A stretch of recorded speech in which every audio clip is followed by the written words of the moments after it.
یہ اللہ تعالیٰ کے وہی اولیاء ہیں جن کے بارے میں فرمایا گیا ان پر نہ کچھ خوف ہوگا اور نہ وہ غمگین ہوں گے۔ بسم اللہ الرحمن الرحیم۔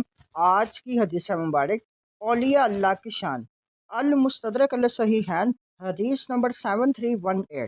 حضرت عبداللہ بن عمر رضی اللہ تعالیٰ عنہما سے روایت ہے کہ سیدنا رسول اللہ صلی اللہ علیہ وآلہ وسلم نے فرمایا، اللہ تعالیٰ کے کچھ بندے ایسے ہیں جو نہ نبی ہیں اور نہ شہید، لیکن قیامت کے دن انہیں اللہ تعالیٰ کے حضور وہ مرتبہ اور قرب حاصل ہوگا کہ انبیاء کرام اور شہداء کو اگر رشک آتا تو انہی پر آتا۔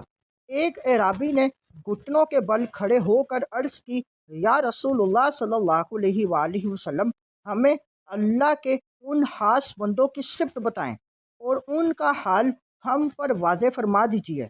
رسول اللہ صلی اللہ علیہ وآلہ وسلم نے فرمایا، وہ لوگ عام انسانوں میں سے ہوں گے، مختلف قبیلوں میں بٹے ہوئے افراد میں سے، لیکن وہ اللہ کے لیے آپس میں دوستی کریں گے اور اللہ کی رضا کے لیے ایک دوسرے سے محبت کریں گے۔ اللہ تعالیٰ قیامت کے دن ان کے لیے نور کے ممبر رکھوائے گا، یعنی عام لوگ ڈرے ہوئے ہوں گے مگر وہ خوف زدہ نہ ہوں گے۔ یہ اللہ تعالیٰ کے وہی اولیاء ہیں جن کے بارے میں فرمایا گیا ان پر نہ کچھ خوف ہوگا اور نہ وہ غمگین ہوں گے۔